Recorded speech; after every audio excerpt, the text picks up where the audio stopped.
최근에 우리 10월 3일 이렇게 전절이죠.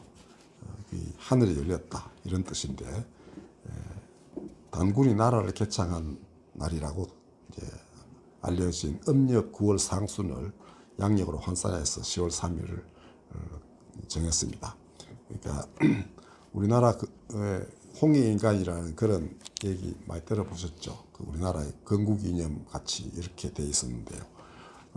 기독교인인 백낙준 박사가 바로 이 단군 신화에 나오는 홍익인간이라는 단어를 우리나라 교육의 모토로 삼으면 좋겠다 이렇게 해서 진작에 그게 그 단군 신화의 중요한 부분들이 우리나라 새로운 대한민국의 건국에도 영향을 주었다 이렇게 볼 수 있겠습니다.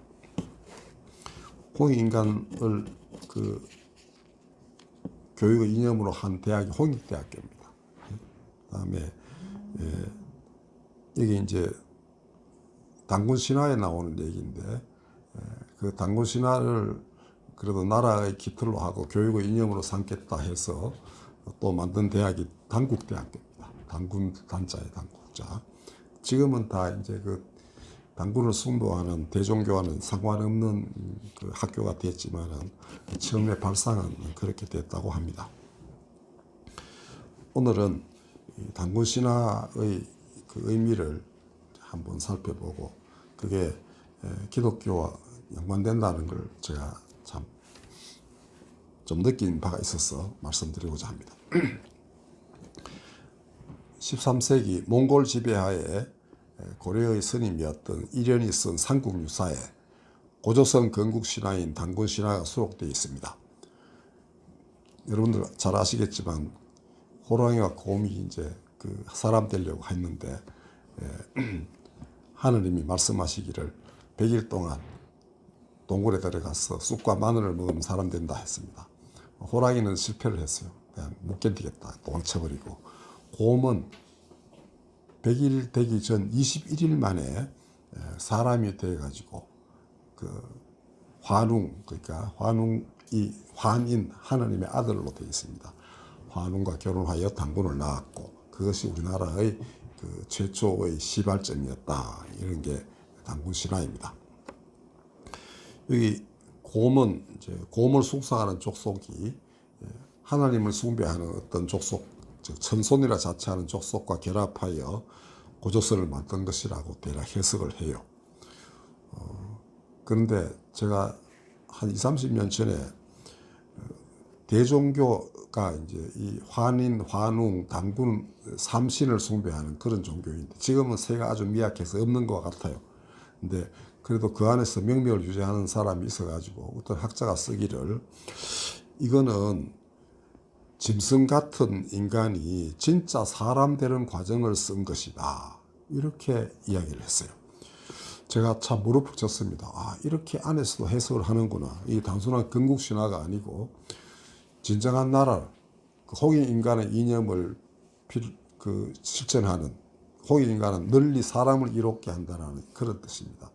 그게 되려면은 온갖 고난과 어려움 속에서 그것도 언제 끝날지도 모르는 깊은 어둠 속에서 앞길 좌우 다 안 보이는 그 상황에서 정말 고생의 뜻과 고생의 물을 먹으면서 알 수 없는 긴 기간을 지난 뒤에야 비로소 진짜 사람 되어서 그가 널리 사람을 이롭게 하는 존재가 된다.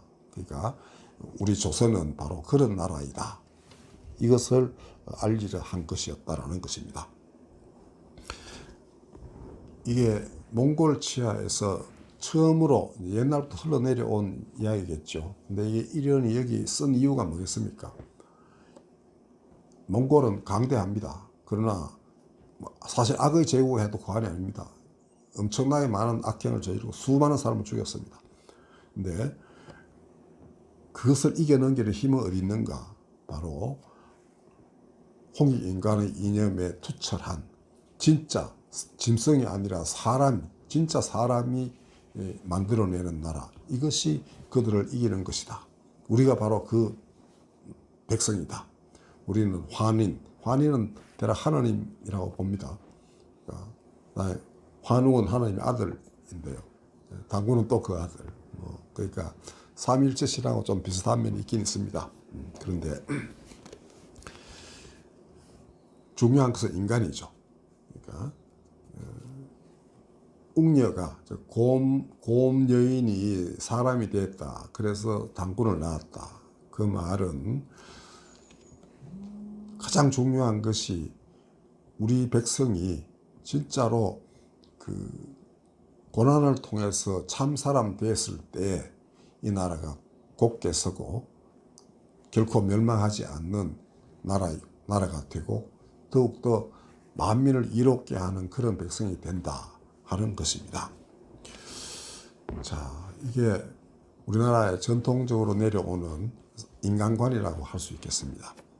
근데 우리 히브리서를 한번 보면은 구원의 주가 어떤 분인가를 이렇게 설명했습니다. 만물이 그를 위하고 또한 그로 말미암은 이가 많은 아들들을 이끌어 영광에 들어가게 하시는 일에 그들의 구원의 창시자를 고난을 통해 온전하게 하심이 합당하도다. 하나님이 쉽게 말해서 사람들을 이끌어 가지고 그의 영광스러운 나라에 들이시는 데에는 그 구원의 매개자, 구원을 이끌어 가시는 그 창시자라고 표현했습니다. 그를, 즉 그리스도를 고난을 통해 온전하게 하심이 합당하다. 이렇게 말했습니다. 여러분들, 마지막 때에는 구원도 있고, 영생이라는 구원도 있고, 영원한 심판도 있고, 가끔 들어보셨죠? 그런데 그 영생의 선언, 혹은 심판의 그 어떤 판정, 이것이 진짜로 모든 사람들이 승복을 해야만 할 만한 그런 그 근거는 그가 이 세상의 팽배한 악으로부터 굉장한 고난을 받고서도 그럼에도 불구하고 원수를 사랑하고 그를 용서할 수 있는 분, 이럴 때에만 그 용서가 힘이 있는 겁니다. 그 다음에 심판도 마찬가지입니다. 그런 분이 너는 인생길 그렇게 살아서는 안 되는 것이었어. 이제 너는 정화의 길을 가야 돼. 이렇게 할 때 그 권능이 드러나게 되는 것입니다. 그래서 이 구원의 주, 구원의 창시자는 고난을 통해서 온전하게 되심이 합당하다는 것입니다. 그래서 히브리서는 십자가를 필연적인 하나님의 구원 섭리로 그렇게 고백을 하는 것입니다. 그러면 예수님만 그러냐? 그를 따라서 그 나라를 이룩해야 할 제자들도 마찬가지입니다.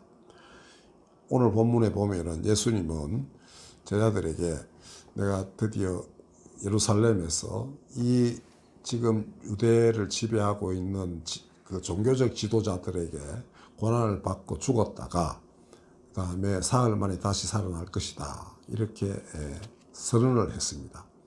그랬더니 베드로가 대뜸 바짓가랑이를 잡고 그러지 마십시오라고 해요. 그때 예수님이 사탄아 내 뒤로 물러가라. 완전히 베드로가 바로 직전까지는 예수를 그리스도라고 고백했던 그런 최고의 제자인데 갑자기 일순간에 사탄이 되어버려요. 내가 하나님의 일을 생각하지 아니하고 도리어 사람의 일을 생각하는도다. 네가 생각하는 게 사람의 일이다. 너는 사람 좋은 쪽으로 생각하고 행동하려 한다. 그러나 하나님이 보시는, 하나님이 이 세상 사람을 사랑하시는 방법은 그런 게 아니다. 예수님도 고민이 많으셨겠죠. 자기가 죽어야 하나님의 사랑이 드러난다는 것을 확신하셨지만은 바로 그렇기 때문에 또한 죽음 뒤에 부활이 있을 것을 확신하셨지만 힘들긴 하셨어요. 그래서 십자가를 앞두고 굉장히 막 피땀을 흘리는 기도도 하시고 그러셨는데 이 준비 과정이 이렇게 좀 깁니다. 그리고 제자들을 설득하셔야 됐고 그런데 여하튼 베드로는 여기서 아주 사탄 취급을 받아가지고 아주 이제 이 자리에서는 주눅이 드는 것 같습니다. 근데 예수님 말씀하시기를 누구든지 나를 따라오려거든 자기를 부인하고 자기 십자가를 지고 나를 따를 것이다. 이렇게 말씀하셨습니다. 예, 자기를 부인한다는 게 얼마나 힘듭니까? 아까 우리 고음 이야기했는데 쑥과 마늘은 사람을 정화하는 효력이 있다고 믿어왔습니다. 그래요. 동서고금에 다 그렇게 되어 있는데 그 원래 곰과 호랑이가 먹는 음식이 아니잖아요. 예? 곰과 호랑이가 사람 되려고 쑥과 마늘을 먹어야 된다면 얼마나 고통스러운 일이겠어요. 자기가 원래 먹는 게 아닌데 그와 같다는 겁니다. 인간 사이에 닥치는 고생의 떡, 고생의 물 이거 좋아할 사람 누가 있겠습니까? 그러나 그것을 먹어야 비로소 홍익인간의 이념을 실천할 사람도 될 수 있고 특히 예수를 따라서 하나님 나라의 복음의 그 사자가 될 수 있다는 것을 이렇게 말씀하신 것입니다. 너 자신을 부인하라. 자기 좋아하는 게 이런 것들인데 그거 다 부인하고 하나님 좋아하시는 것을 네가 해라 하면 그게 하나님 말씀을 자기 속에 받아가지고 다 새겨서 그걸 실천해야 되는데 이게 쉽지 않은 일입니다. 계시록에도 그런 얘기가 나옵니다. 요한이 이 천사가 주는 책을 받아 먹는데요. 네가 이걸 세상에 증언을 해야 된다. 받아 먹어라 했더니 입에는 되게 단데 배에는 쓰더라 이렇게 되어 있습니다. 그러니까 들을 때는 참 좋다는 것이죠. 야, 그거 정말 내가 그걸 해낼 수 있다면 얼마나 좋겠는가. 근데 그 일을 행하려면은 어마어마한 고통을 겪어야만 그게 되는 것이다 라는 것입니다. 입에는 달지만 배에는 쓰다. 하나님이 너를 택하였다 하면 얼마나 기쁘겠습니까? 근데 하나님 바로 모든 악에서부터 다 보호하시고 그 다음에 뭐 원하는 대로 다 해주시고 그 다음에 죽어서는 아주 뭐 빛나는 그 궁전에다가 딱 앉히고 이러면 좋겠지만은 그렇게 안 되겠다는 것입니다. 예수님이 속히 될 일이라 하시면서 요한에게 보여주신 것이 그런 것이었습니다.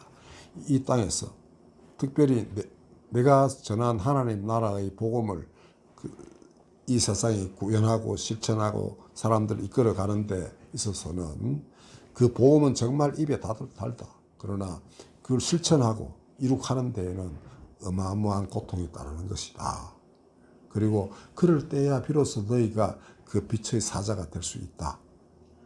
이거를 증언하고 있는 것입니다. 이때까지만 해도 이제 베드로는 뭐 설마 그러겠습니까? 이렇게 생각했겠죠. 자기를 부인한다. 이것도 뭔지 잘 모르겠고, 그 다음에 자기 십자가를 진다는 것도 잘 모르겠고. 그런데 예수님이 고난을 당하시고 사흘 만에 부활하신 뒤에 티베리아 바닷가에서 제자들을 만났습니다. 그때 7명이 모였는데 나머지 5명 어디 간지 없어요. 4명. 가룟 유다는 배반했으니까. 그러니까 제자들이 뿔뿔이 흩어진 상황이라 할 수 있겠고 티베리아 바닷가에 왔다는 것은 옛날 직업으로 돌아갔다는 겁니다. 사람 낳는 어부가 아니고 그냥 물고기 잡는 사람으로 돌아갔는데 예수님이 그때 다시 식사를 하시면서 이제 제대로 너희가 다시 사람 낳는 어부가 돼야 된다고 이제 여러 가지 말씀을 하시는데 베드로에게 아주 길게 얘기하십니다. 네가 나를 사랑하느냐? 이 3번을 그렇게 물으시는데 베드로가 이제 처음에 한두 번은 뭐 그러려 했다. 3번째는 완전 울상이 돼가지고 주께서 내가 주를 사랑하시는 줄 잘 아시지 않습니까? 이렇게 말합니다. 3번마다 매번마다 내 양을 치라, 내 양을 치라, 내 양을 먹이라 이렇게 베드로에게 당부를 하시는 것입니다. 그러면서 네가 젊을 때는 네 맘대로 막 돌아다녔지만은 말년에 늙음하게는 딴 사람이 와서 너를 팔을 벌린 뒤에 띠를 띠어가지고 끌고 가리라. 즉 이 악한 세력이 내 나라 내가 전한 하나님 나라의 복음을 전하는 너를 끌고 가서 죽음의 구름터기로 몰아넣고 말 것이다. 이렇게 예언을 하셨습니다. 그리고 실제로 베드로는 그 길을 갔어요.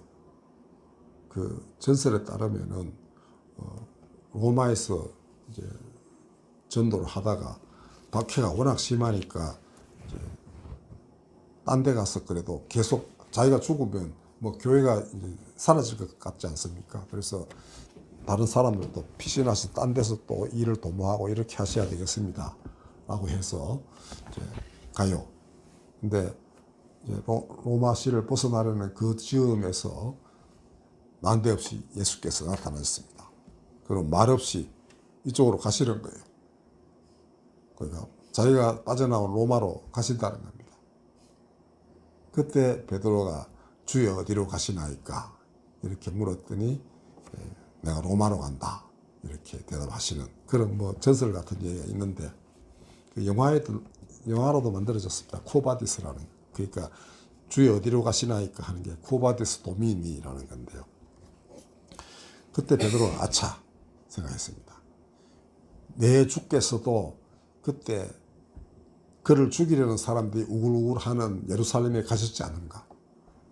나도 지금 다시 로마로 가야만 옳다. 이제 그가 내 주께서 다시 로마로 가시는데 내가 어찌 도망쳐서 딴 데 가서 무슨 일을 할 수 있겠는가.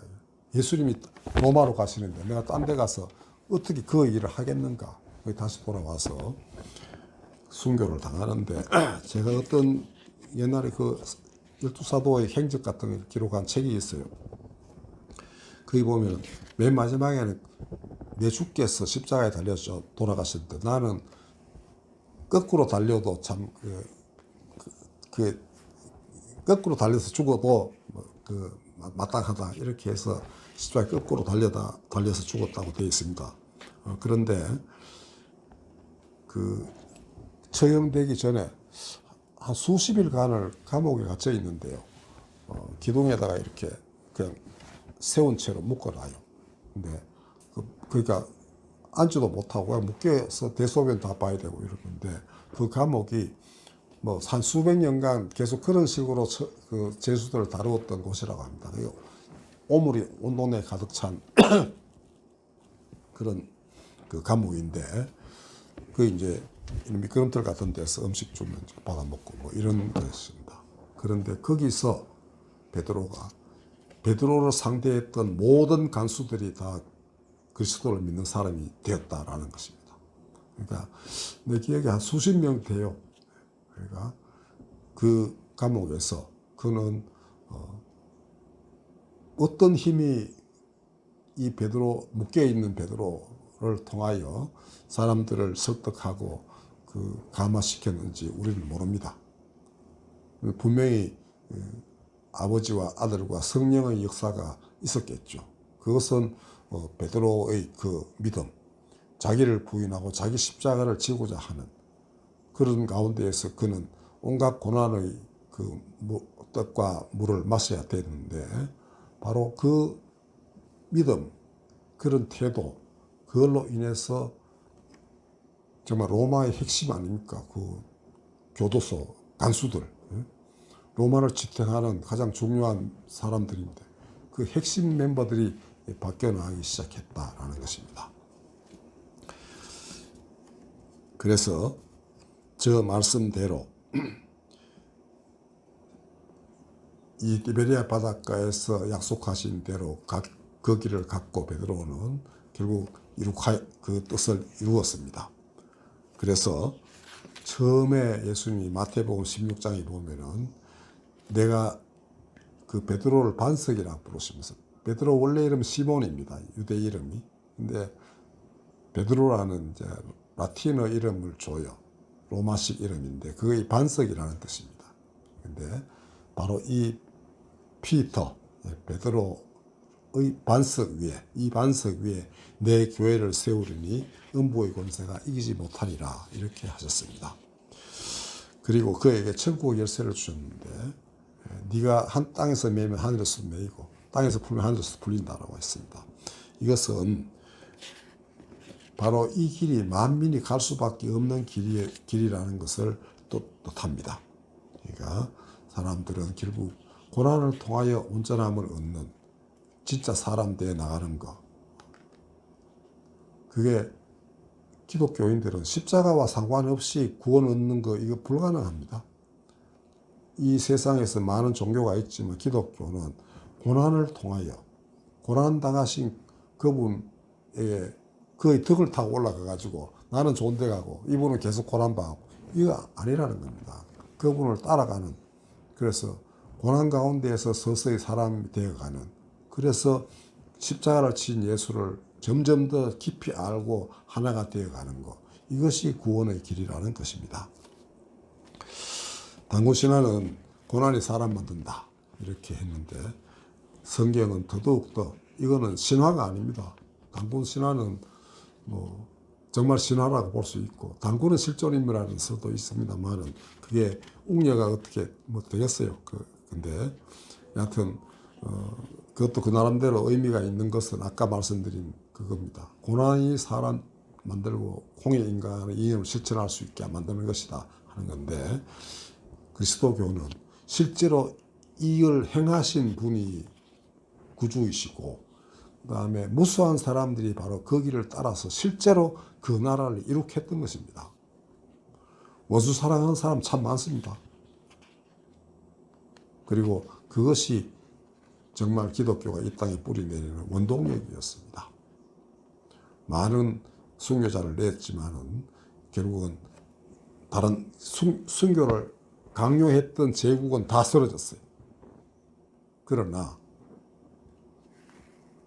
피를 흘리면서 그리스도를 증언했던 사람들의 나라는 그는 살아남았고, 그 증언했던 나라도 여전히 생명력을 갖고 있고, 결국에는 온 세상 모든 곳에 널리 퍼지게 될 것입니다. 예레미야가 예언했어요. 어느 날 너희가 서로에게 하나님을 알라 하지 않아도 된다. 왜냐하면 다 하나님을 알을 날이 올 테니까. 이렇게 했습니다. 여러분들 그런 자리에 부르심 입었음을 감사하시고요. 우리 고난 참 많았죠, 그죠? 김일영 선도 뭐 말할 바가 없습니다.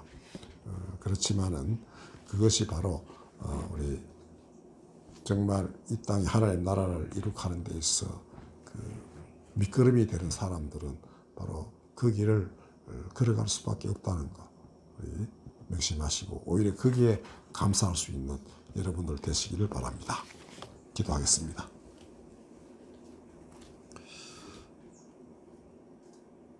고난이 참된 사람 만드는 것, 수많은 사람들이 경험한 것이었습니다. 그럴 때 이해할 수 없는 고난 속에서 우리가 예수님을 만나고 그가 선포하려 했던, 이룩하려 하셨던 나라가 어떤 나라인지를 비로소 깨달아 알게 되었습니다. 거룩하신 하나님, 비록 힘든 일이지만은 고난을 통하여 빛의 사자가 되는 무수한 사람들을 일으키시고 당신의 나라를 속히 이룩하여 주시옵소서. 예수님의 이름으로 기도하였습니다. 아멘. 찬송가 289장 부르겠습니다.